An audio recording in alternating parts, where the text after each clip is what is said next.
Welcome, friends. So nice to see you. Thank you for joining us at this book launch. And for all of those who are part of this product and this project, for this book here, which I've got next to me in my office here at Notre Dame. My name is Gabriel Said Reynolds, Professor of Islamic Studies and Theology in the World Religions World Church program in the Theology Department at Notre Dame. I collaborated with Professor Peter Casarella, who's with us as well, on the editing of the book, The Whole is Greater Than Its Parts, Encountering the Interreligious and Ecumenical Other in the Age of Pope Francis. I'll be offering just a few remarks. It'll be short and painless. I hope to get us going this morning, a little bit about the book and the conference that led up to it, and then turn things over to Peter, who will introduce our three panelists. There will also be time after the presentation for some back and forth and conversation, so we look forward to your thoughts. I'm really grateful for everyone who has joined. Special thanks to students from Notre Dame and Duke. I hope this is a beginning of more collaboration and interchange between our programs, but a special thanks as well to our contributors to the volume, many of whom are here with us, and especially to our three panelists. We are honored by their participation, and rumor has it that this is a special day for His Eminence, Cardinal Onaikin. So thank you for sharing some of it with us, Your Eminence. Before the book, there was. I'll let Peter introduce or mention the occasion. Before the book, there was a conference in January 2018. A number of us, including Cardinal Onaikin, gathered at the Notre Dame Global Gateway in Rome, in the shadow of the Colosseum, for 3 days of discussion and debate about the Church's interreligious and ecumenical engagements. For those interested in learning more about the conference, there is a report co-authored by Ryan Craig and Andrew O'Connor, which can be found on my academia page. Professor Casarella set the tone for that conference, as he does in the introduction to the book, by outlining Pope Francis's model of dialogue as a polyhedron. Instead of a set of concentric circles where certain groups are privileged by a place of closer proximity to the Church, Francis asks us to consider what is unique and privileged about each of the relationships that the Church carries out, both within the Christian family and across religions.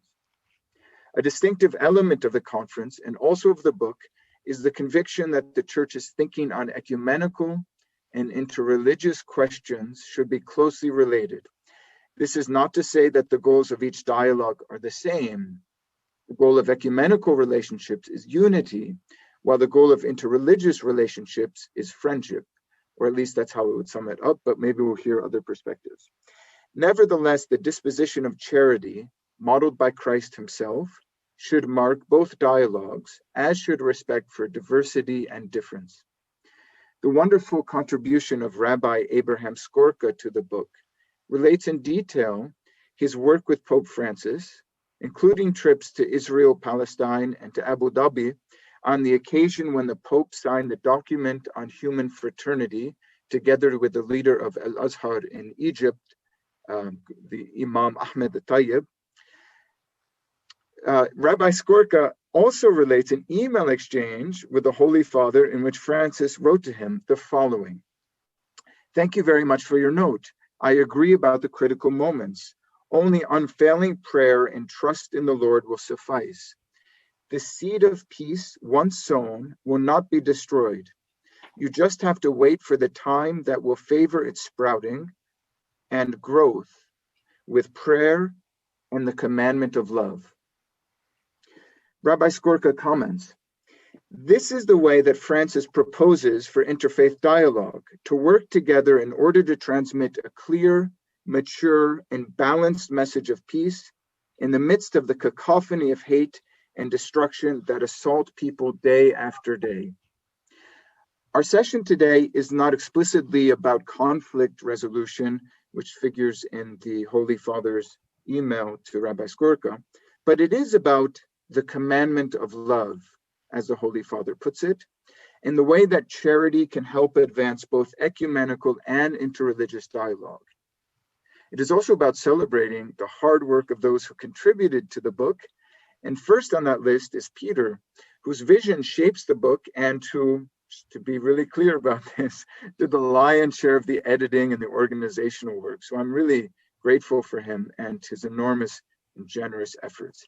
And I'm happy then to turn things over to him as we move forward with our conversation today. Thank you, Gabriel, for those kind words and also for getting us started. Good morning, good afternoon. It's so wonderful to see friends and students, new and old. I'm Peter Casarella, currently at Duke Divinity School and formerly, as you heard, at the University of Notre Dame. So my role right now is simply to introduce the panelists. I'll introduce all three so that we can get started with the panel. First, we have His Eminence, Cardinal John Onaikin, was appointed Cardinal by Benedict XVI in 2012, served as Archbishop of Abuja and is currently Archbishop Emeritus since November 2019 in Abuja. He has served in many capacities. With respect to our book topic, he's been on the Catholic Methodist Dialogue, President of the Christian Association of Nigeria, Peace Laureate in 2012 for Pax Christi International. In 2005, there's a great deal of unrest in Nigeria, and he worked out a friendship with the Sultan of Soto when embarrassing cartoons appeared in a European newspaper. So he is, for us, a real messenger of peace. And on this day, I not only want to welcome Cardinal Onaikin to our panel, but also wish him a happy birthday. Our second panelist will be Bishop Brian Farrell, originally from Dublin. No stranger to the United States, was once a novice director in Orange, Connecticut. Since 2002 to the present, he has been serving as the secretary of the Pontifical Council for Promotion of Christian Unity and also vice president of the Commission for Relations with the Jews. It's great to have you, Bishop Farrell. And last but hardly least, Sister Marie-Hélène Robert comes to us from the Catholic University of Lyon, where she also did her PhD on the subject of the relationship between Christians and Jews in Romans 9:11. She's an expert on missiology and ecumenism. She's a sister of the Missionary Institute of Our Lady of the Apostles, and she has served for the PCPCU she serves right now with the Baptist Catholic Dialogue and more recently with the Trilateral Commission on Baptism Incorporation into the Church as the Body of Christ, a trilateral group of Lutherans, Mennonites, and Catholics. Welcome, Sister Marie-Hélène. So, Your Eminence, Cardinal Onaikin, happy birthday. Would you like to get us started? I think, Peter, we have lost the Cardinal, so we may go in a different order. Okay. Bishop Farrell, Farrell, would you like to? Yeah. All right. Hopefully, we'll get him back. Bishop Farrell, why don't you get us started then? All right. I'll try to be exact in the time. The theme of the book, "The whole is greater than the part and than its parts," inspired presentations and discussion that highlight issues at the cutting edge of important changes taking place in the world and in the church. As Pope Francis sometimes says, this is not an epoch of change, this is a change of epoch. So what I would like to do is to share briefly some thoughts on two difficult challenges that can be opportunities, mostly in the ecumenical field. The first is to show that interreligious dialogue and ecumenical dialogue are not inward-looking religious and church matters. In many ways, they are indispensable factors in building humanity's future. In his recent encyclical Fratelli Tutti, Brothers All, Pope Francis put us on notice that because we acknowledge the dignity of each human person, this is the time to, quote, contribute to the rebirth of a universal aspiration to fraternity. As he writes, no one can face life in isolation. We need a community that supports and helps us. Let us dream then as a single human family and fellow travelers sharing the same flesh as children of the same earth, which is our common home. Each of us with his or her voice, brothers and sisters all. In other words, Pope Francis dreams of a world united in what he calls social friendship, a universal sense of fraternity that would be the result of a heart open to all. For me, this is the proper context in which to understand interreligious and ecumenical dialogue. Both seek to lead from mutual rejection, division, and conflict to mutual understanding, respect, and solidarity. People involved in interreligious and ecumenical dialogue must be dreamers. They live in hope. At the same time, they know that their purpose and goals are an indispensable path to our human flourishing and our human destiny. The more we move away from conflict and division towards reconciliation, the more Christians will be a sign and instrument of the universal brotherhood and sisterhood of the whole human family. The words of the Second Vatican Council come to mind. The Church, the one body of Christ, should be the sign and instrument of the unity of the whole human family. If the world is to achieve universal social friendship, it is hugely important that the ecumenical movement be successful. Ecumenism works to recreate the sense of belonging to the one Christian family, the whole community of all the baptized. It is within this whole that the parts, the churches and denominations exist in different degrees of relationship to the whole, the body of Christ. Centuries of separation and conflict have left Christians with a weak sense of the whole and a strong sense of belonging only to my part. The churches have tended to highlight their differences, and only with great effort have they begun to see the much that they have in common and begin to see how much that commonality is more basic than their disagreements. So I believe that one of the great questions facing ecumenism today is, how do we evaluate and weigh the differences between the churches? Some differences can be seen as acceptable variations. For example, we recognize legitimate liturgical, theological, canonical traditions. Other differences do reach the level of contradiction between truth and falsehood. Today, the matter is compounded because of new disagreements between churches on ethical and moral matters. Because these differences affect the way we live, they are profoundly divisive. We must all stop using our differences to stay apart and to refuse to work together. So there is much ecumenical work to be done. At the same time, it is important to say that much is already being done, both in bilateral dialogues between the churches and multilaterally. For example, with Faith and Order's present work on moral discernment. Some ecumenists have begun to ask for what I call a new hermeneutic of difference. This would be really a fertile field to plow. I hope that young theologians will take up the challenge. The second challenge is this, that after 50 years of ecumenical dialogues, many are dissatisfied at the results, too slow. So I would like to say a word in favor of receptive ecumenism, a strategy recently proposed by Professor Paul Murray of Durham University in England for bringing the results of the dialogues into the life of the churches. Dr. Murray uses this analogy. Receptive ecumenism represents a John F. Kennedy-style reversal. Ask not what your ecumenical partners need to learn or receive from your tradition.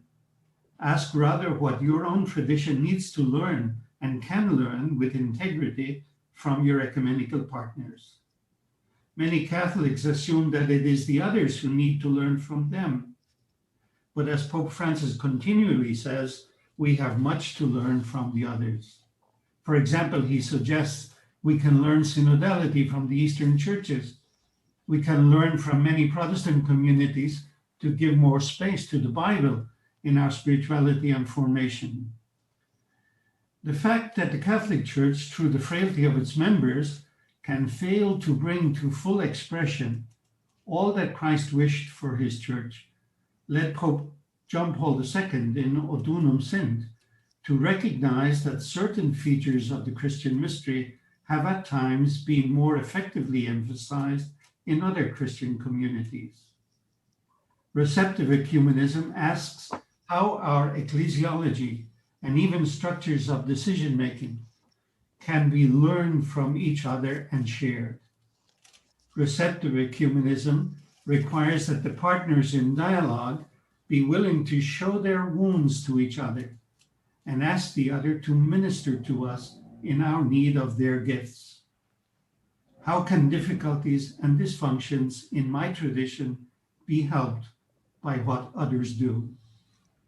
Receptive Ecumenism poses a huge challenge because the open disposition it requires is not only a matter for the ecumenists taking part in the dialogue, but what is needed is that the churches themselves assume this attitude.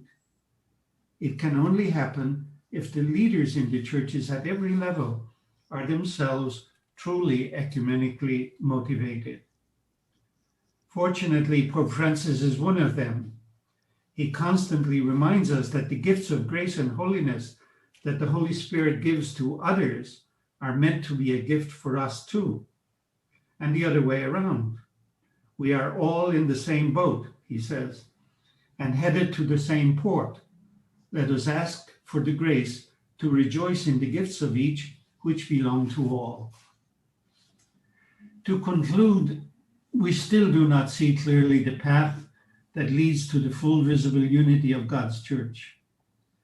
The best approach at this stage is surely to practice the ecumenical method outlined by Pope Francis in his visit to the World Council of Churches in 2018, walking together, praying together, working together, and doing this intentionally, charismatically before the world, so that universal social friendship may prevail. This book offers a host of interesting, even provocative insights into issues of ecumenism and interreligious dialogue, not treating them in the abstract, but as the indispensable path to the peace and reconciliation that is God's will and God's gift to the human family he loves. So I recommend the book. Thank you, Bishop Farrell, for those encouraging words. Very hopeful and forward-looking. I think Paul Murray even has a new volume coming out on Receptive Ecumenism quite soon, so it's very timely. Cardinal John, would you like to go next?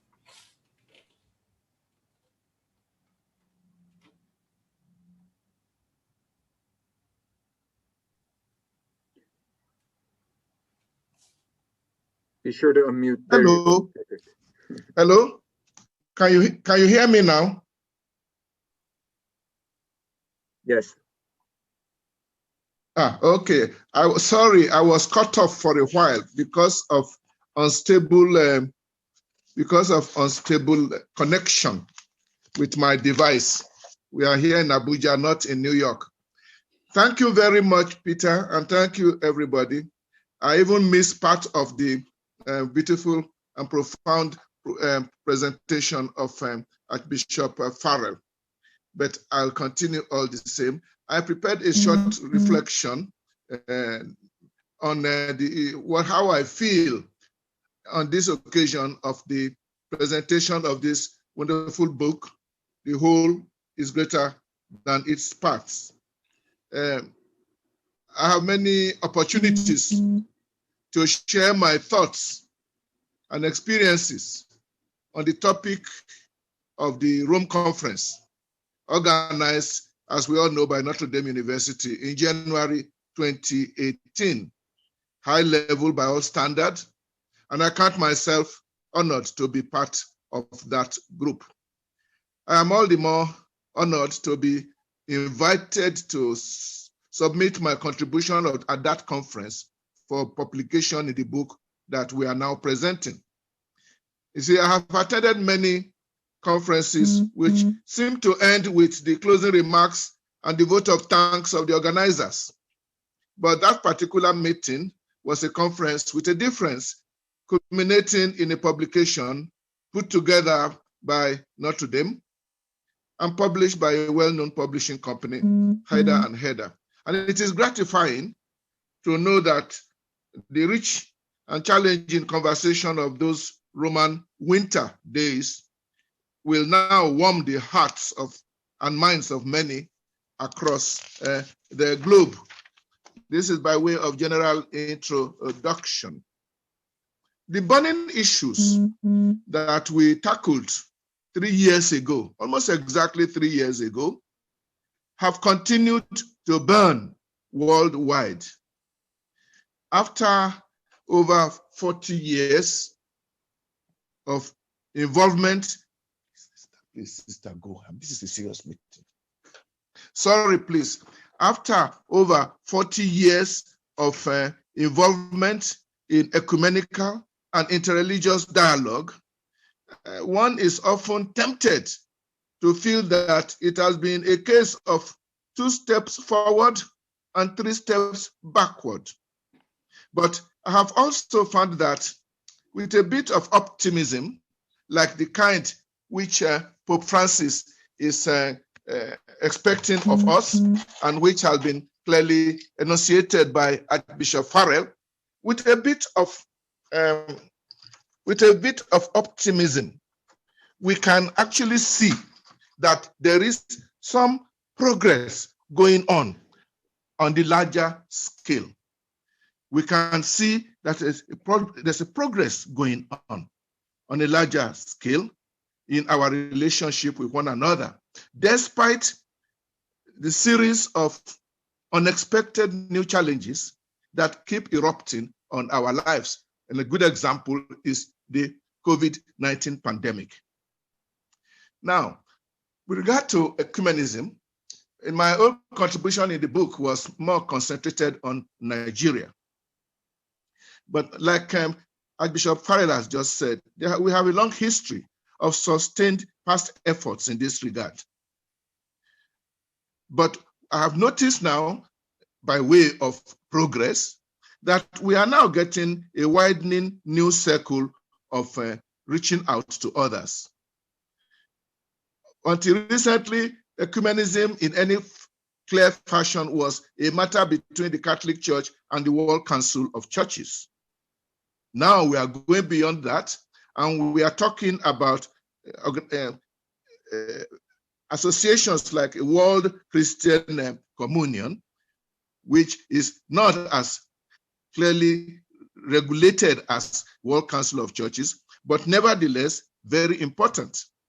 The more we widen the scope of ecumenism, and it means that we have to broaden the sense of communion. I think that might be what the Archbishop Farrell was referring to when somebody was calling for a review of our concept of Christian unity. What exactly is the target we have to set ourselves? That target will need to be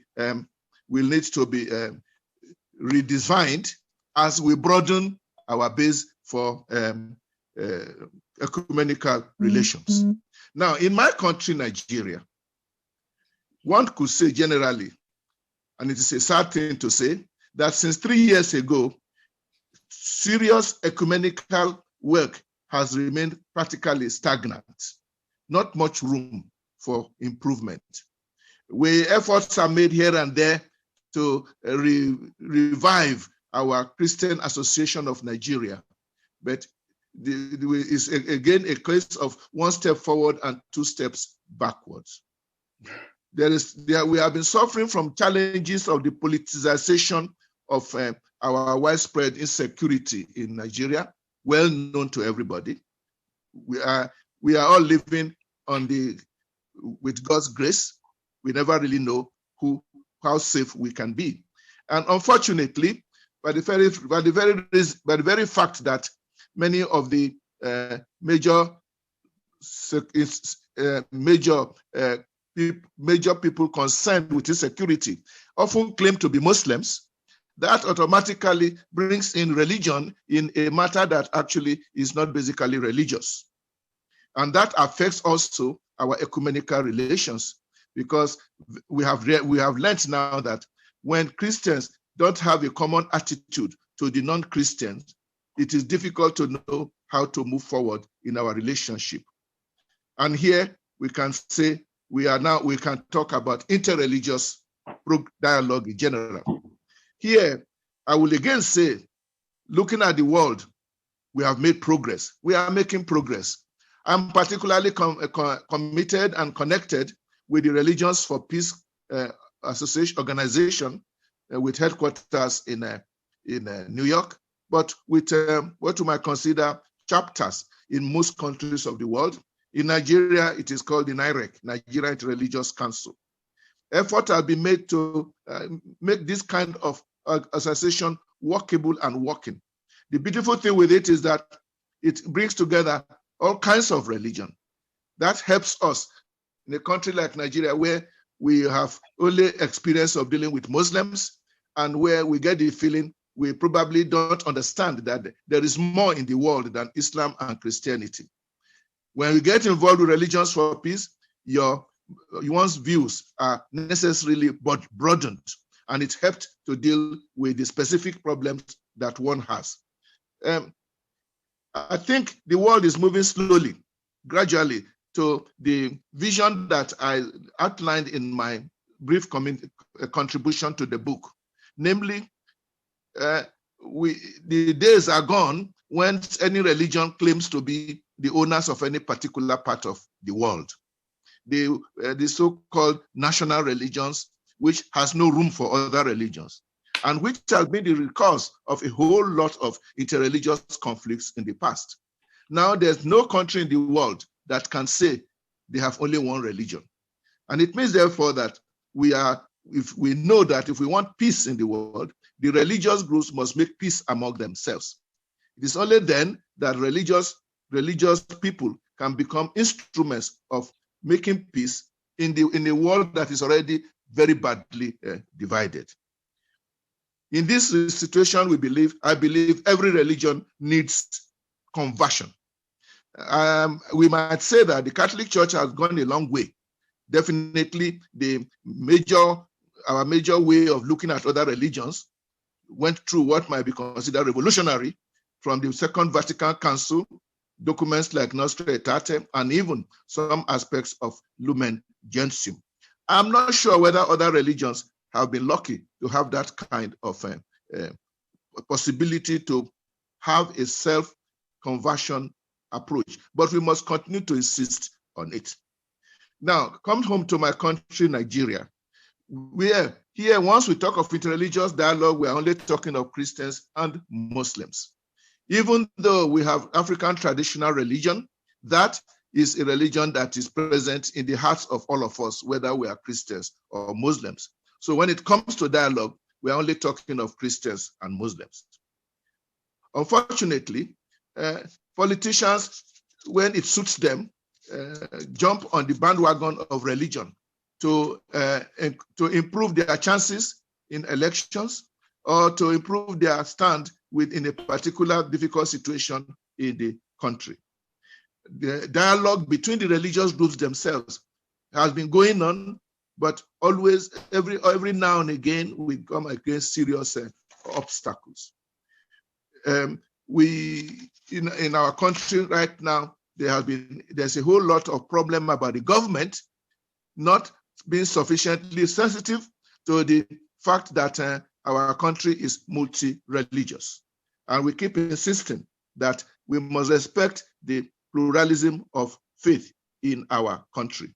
That is the only way forward, and we cannot give up, no matter how difficult it is. We know that there are elements in our country that are clearly fanatical, extremists, who actually state very clearly, like the Boko Haram, state very clearly that only Islam has a right to exist in Nigeria. Luckily, they are a very small minority. And luckily, the mainstream of Islam in Nigeria is for a country that is united and peaceful and multi-religious, which means our efforts is not futile. The only problem is how to be able to deal with this little small group, but very, very dangerous group of those who think that the whole world must be like them. Finally, the whole world has been under this COVID-19 for a year now, practically a year now. And we have not finished yet. We are still trying to learn our lessons from it. There was no COVID in 2018 when we had our meeting. And so it's certainly not reflected in the book that we are now presenting. But I'm sure anybody reading it now cannot but think about what impact the COVID-19 experience has brought on our inter-religious dialogue and experiences. And here, let me just make a few points in conclusion. We see very clearly with COVID-19, not just the importance, but the necessity of human solidarity across all faiths, because COVID-19 does not respect any differences. There is no Islamic COVID or Christian COVID, and that has brought us to put us on our knees to recognize that we are all human beings and that this is the first and most important identity that we must all try our best to maintain and promote. Then we also notice the fragility of our human life, all life. Nobody is too sure now of himself as we see mortality ravaging all over the world. We are lucky in Africa because the rate of mortality from COVID is much less for reasons that scientifically is yet baffling. But we believe that it is not unconnected with God's own plans for our continent. Then finally, there's recognition of the limits of our human ingenuity. And here we're talking of science. More or less, maybe for the first time, science has to admit that they have limits and that every effort is being made. And with every effort, there is always challenges. And I think that increases the need for those who believe that we must also bring on spiritual response to the great tragedy that we have before us.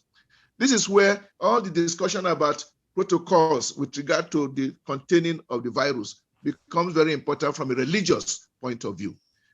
We have been having quite serious dialogue, sometimes debate and argument with our government over to what extent churches and mosques should remain open or should be closed. The tendency for some government agencies is to simply say there should be no more worship in churches and no more worship in mosques.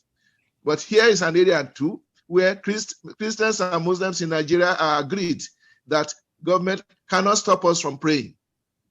And they should let us decide and take the necessary precautions to protect our members who come to worship in our various places of worship.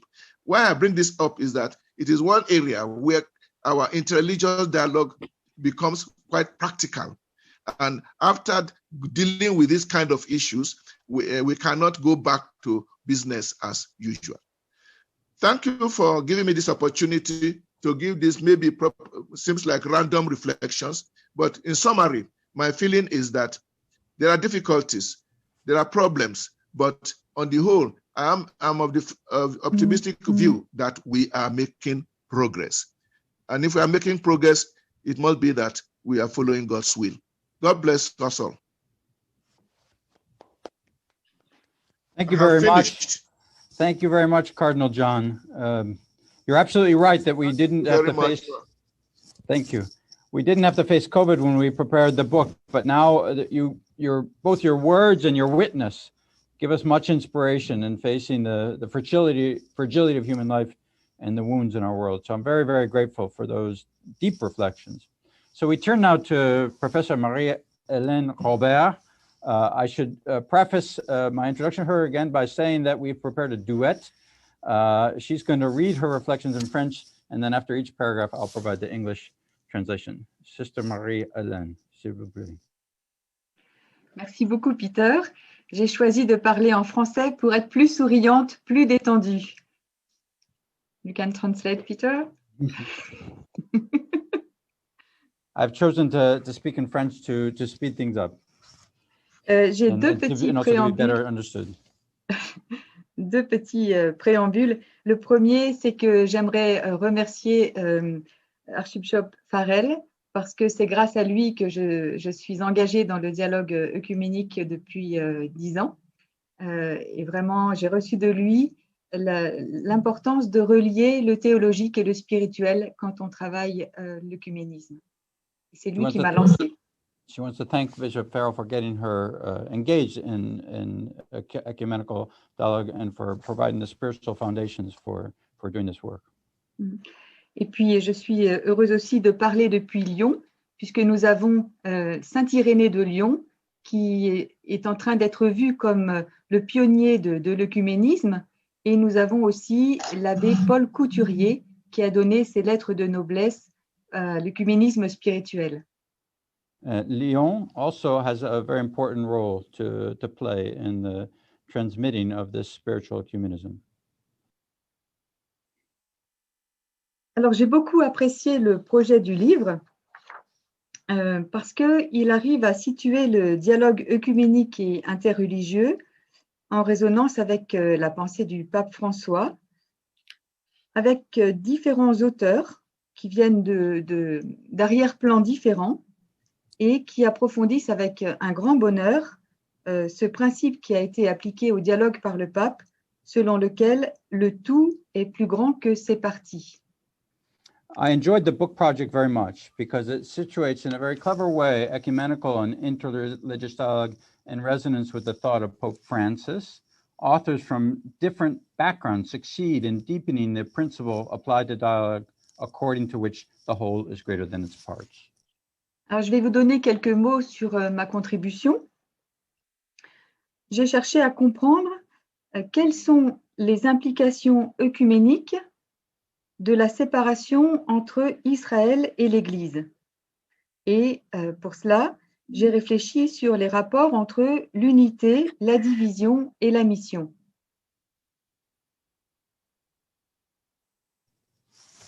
A word about my contribution. I seek to understand the ecumenical implications of the separation between Israel and the Church, which has led me to reflect on unity, division, and mission.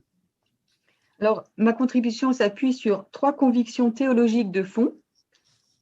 Ma première conviction, elle a rapport à l'unité. L'unité, pour moi, elle est première et elle est dernière, à condition que l'on arrive à bien définir ce qu'on appelle l'unité. My contribution is based on 3 theological convictions. The first conviction is that unity is primary, and it is final, provided that what is called unity is well defined. De mon point de vue, qui est un point de vue certainement très catholique, il s'agit de l'unité du genre humain qui est première et dernière. Et cette unité du genre humain s'intègre dans le plan de salut divin et se vit en référence à l'origine, donc la création, au présent qui se déploie dans l'histoire et à l'avenir qui est transhistorique. L'unité est un don premier, un don fondateur, et elle est une mission en même temps qu'un don, une mission que nous exerçons difficilement, laborieusement, toujours partiellement, c'est une partie, dans le présent, et elle est la grâce eschatologique ultime. From my point of view, certainly a very Catholic one, it is the unity of the human race, which is part of the divine plan of salvation, and which is lived with reference to, the origin, creation, the present, deployed in history, the historical dimension, and the future, the trans-historical dimension. Unity is a primary founding gift.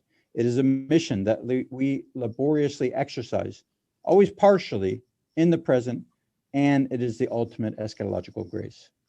Alors, si c'est un don premier, pourquoi les divisions? La division, elle peut se comprendre de différentes façons.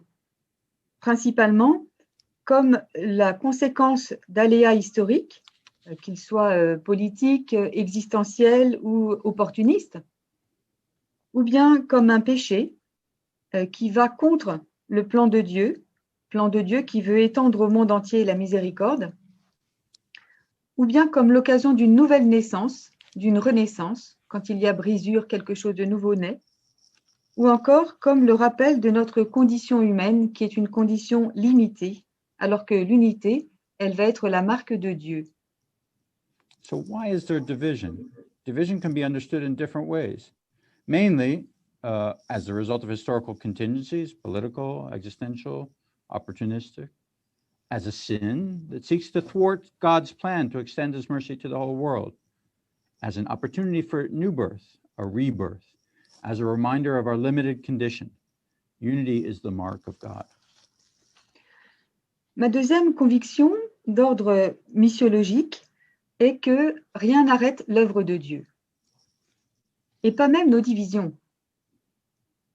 Les divisions peuvent retarder l'œuvre de Dieu, elles peuvent lui faire prendre des chemins surprenants, mais elles ne peuvent pas arrêter la course de la parole de Dieu. Et à ce titre, j'ai apprécié dans le livre le point de vue renouvelé de la contribution de Paul Coleman. Il avance que la compétition entre les églises chrétiennes, ce n'est pas seulement un contre-témoignage, un facteur de division, de lutte les uns contre les autres, et en tant qu'historien, il voit aussi cette compétition comme une possibilité de croissance missionnaire, de progrès dans le dialogue œcuménique, mais aussi interreligieux. My second basic missiological conviction is that nothing stops God's work, not even our divisions. These divisions can delay it, making it take surprising paths, but in no way stop le cours de la parole, the course, the ongoing movement or progress of the word.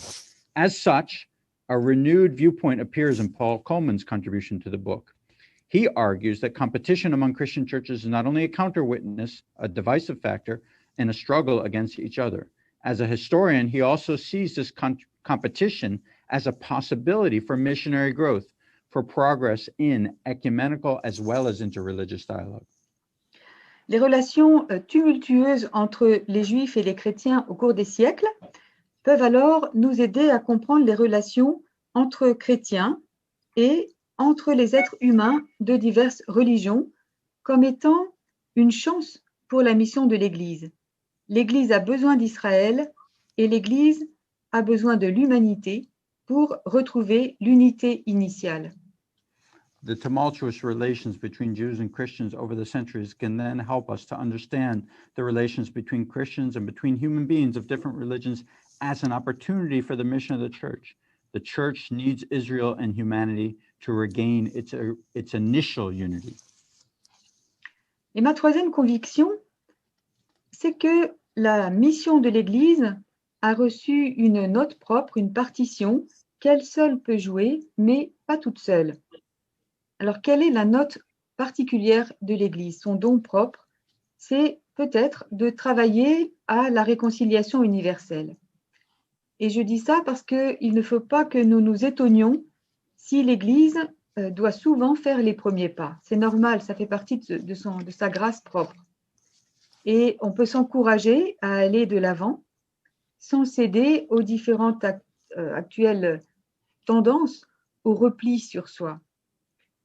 La mission de l'Église, elle est d'encourager tous les groupes humains à travailler aussi dans le champ de la réconciliation universelle.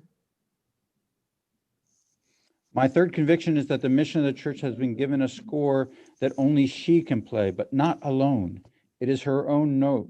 What is that? Maybe it's working for universal reconciliation. Let us not be surprised if the church often has to take the first steps. Let us encourage ourselves to move forward without yielding to the current trends to withdraw. The mission of the church is to encourage other human groups to also work for universal reconciliation. Alors, l'Église n'est pas une partie du tout, au même titre que les autres parties. Vous voyez, on n'est pas dans un puzzle avec différentes parties. L'Église, je dirais qu'elle est, pour moi, la figure du tout, le signe, l'annonce du tout.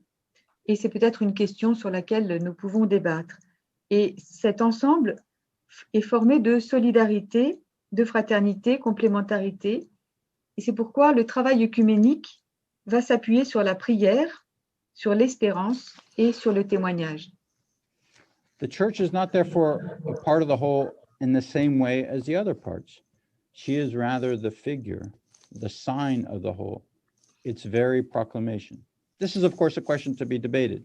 So I end with these watchwords: solidarity, fraternity, complementarity, and we work for ecumenical unity with prayer, hope, and testimony. Alors, à la fin de la lecture de ce très beau livre, je me suis fait la réflexion suivante. Volontiers, l'histoire de la mission envisage les grands tournants dans la mission et puis ce qui va être constant. Les fondations, l'affermissement de communautés en Europe pour les grands tournants, l'extension en Asie et en Amérique au moment des grandes découvertes au XVIe siècle, l'extension ensuite en Afrique à la faveur de la colonisation au XIXe siècle, les prises de conscience avec Maximo Miloud en 1919, de la nécessité de prendre en compte les cultures et surtout le grand tournant de Vatican II, d'entrer en dialogue avec les cultures, les églises et les autres religions. After reading this very wonderful book, I made the following reflection. Usually, the story of mission envisages the great turning points and constants, foundations and strengthening of communities in Europe, extension in Asia and America at the time of the great discoveries of the 16th century, the extension in Africa during colonialization in the 19th century, the awareness with the apostolic letter of Benedict XV, Maximum Illud, 1919, of the need to take cultures into account, and especially with Vatican II, the need to initiate dialogue with cultures, churches, and other religions. Alors c'est juste, et en même temps, après avoir lu le livre, je me suis dit que c'était un schéma d'ensemble qui était en fait réducteur. However, this overall scheme can be seen as reductive. Et ce qu'il m'apparaît, c'est que les divers positionnements missionnaires, en fait, ils coexistent à toutes les époques et ils rencontrent une audience plus ou moins grande selon les circonstances.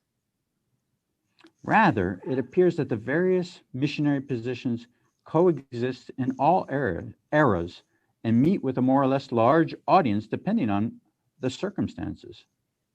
À toutes les époques, je crois sans exception, il y a eu des missionnaires pour entrer en dialogue dans la pratique, mais cette pratique n'a pas toujours eu le retentissement ou n'a pas toujours eu la validation magistérielle requise.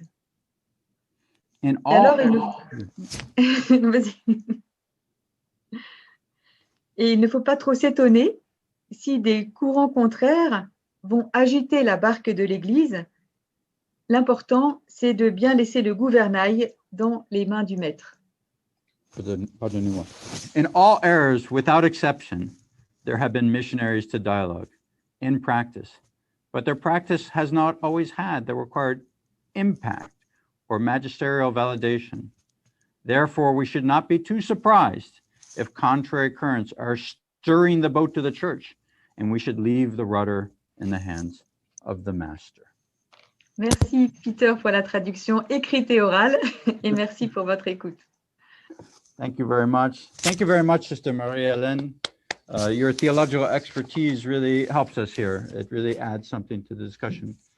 So we have about 8 minutes more for discussion. I want to recognize the contributors who I've seen in the audience. I saw Munim Siri, David Marshall, Kieran Sebastian, Martino Diaz. They're also contributors to the book. And I also want to recognize, before we move to a question or two, our very faithful editor, Chris Myers, who's with us. When I first proposed the very idea of this book to him in a meeting in San Antonio, he was very supportive from the beginning. So I want to have everyone please thank Chris Myers for being here with us and for making this come to fruition. So if someone wants to go into the reactions and use the raise hand function, I'll try to recognize you so we can have a question or two.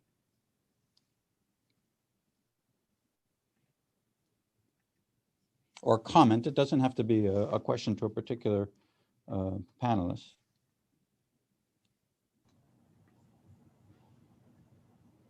Father Paulinus Odazor from the University of Notre Dame. Yes, I think, I don't know if I still have the right to ask questions since I didn't submit my. No, Father Paulinus, I should add, was very faithful in attending our Rome conference. It didn't work out with the written contribution, but we're very happy to have you here as a participant. Yeah, my question is to the Cardinal. If he's still with us here.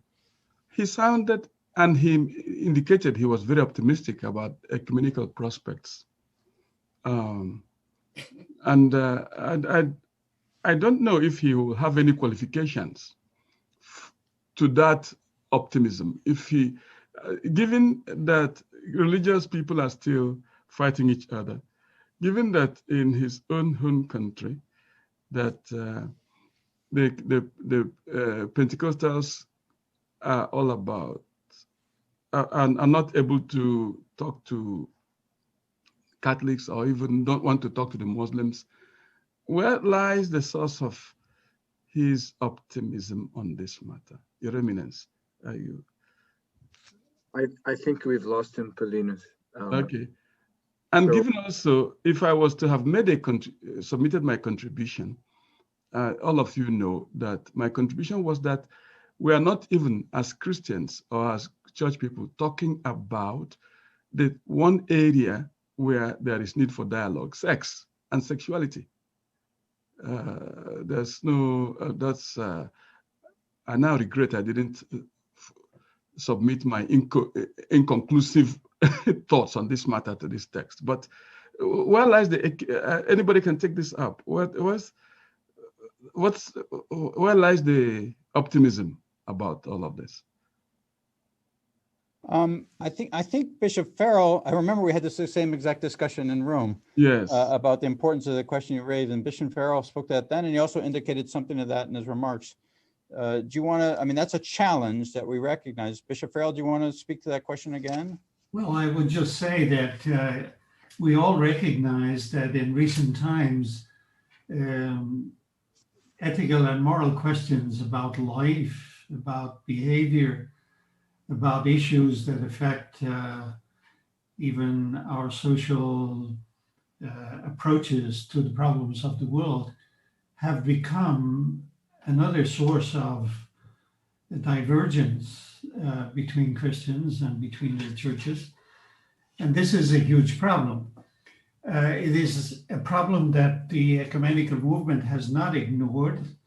I mean, we see churches sometimes in very tense discussions within. Even there have been divisions around these themes in recent years. And we all know that in each church, there's a variety of opinion about these questions. So it is a challenge. When Father Paulinus asks about optimism, our optimism is more hope. Because at the end of the day, we are working ecumenically, and even inter-religious dialogue is all about reaching a point of being able to apply what the Lord wants of us. So it's the Holy Spirit that eventually will do this. So our hope remains steadfast, even though, as the Cardinal said, sometimes we do take steps backward and we have new problems. This is what I would say. Thank you, Bishop Farrell. I mean, there's been a very important discussion in the chat about the scourge of anti-Semitism. Certainly, Rabbi Skorka not only addressed that, but also his longstanding dialogue, which resulted in publications in Buenos Aires with then Cardinal Bergoglio, that has continued, not in that form, but in a new form under the pontificate. And Kieran responded by talking about how there's a foundational insight into that in Sister Marie Helen's article. I think Martino was dealing more with Christian-Muslim relations, but you did deal with the scapegoating mechanism. Do you want to say a brief word about that?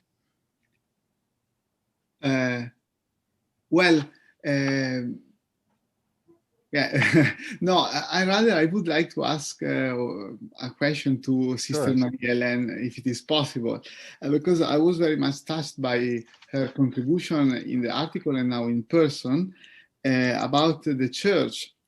And she has just said that the church is not a part in the whole, in partie dans les tout, but rather it is the figure of the whole.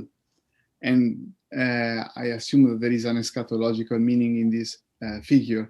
And I think it is really helpful to figure out the relation between the particular and the universal. which is the great problem we have nowadays in the church and outside the church, especially now that there are so many contacts between faithful of different traditions and religions. So could you just a little bit elaborate on that? What is a figure in the end? C'est dans le sens que elle y croit, parce qu'elle a reçu cela comme une mission de proclamer que Dieu est à l'origine, à la fin de tout, et veut sauver l'humanité entière. Et donc, un moment, s'il vous plaît. Ah oui. It's in the sense that God is the beginning and the end, and that the announcement of salvation brings us back to God in the end. Et elle a reçu cette mission de dire à l'humanité qu'elle est aussi une unité aimée de Dieu. Et dans ce sens-là, Dieu soutient cette parole-là, et l'Église ne peut pas être une concurrente avec les autres groupes humains. Ça n'a pas de sens. So the church has a special mission to remind all of humanity that the unity of God is the foundational unity.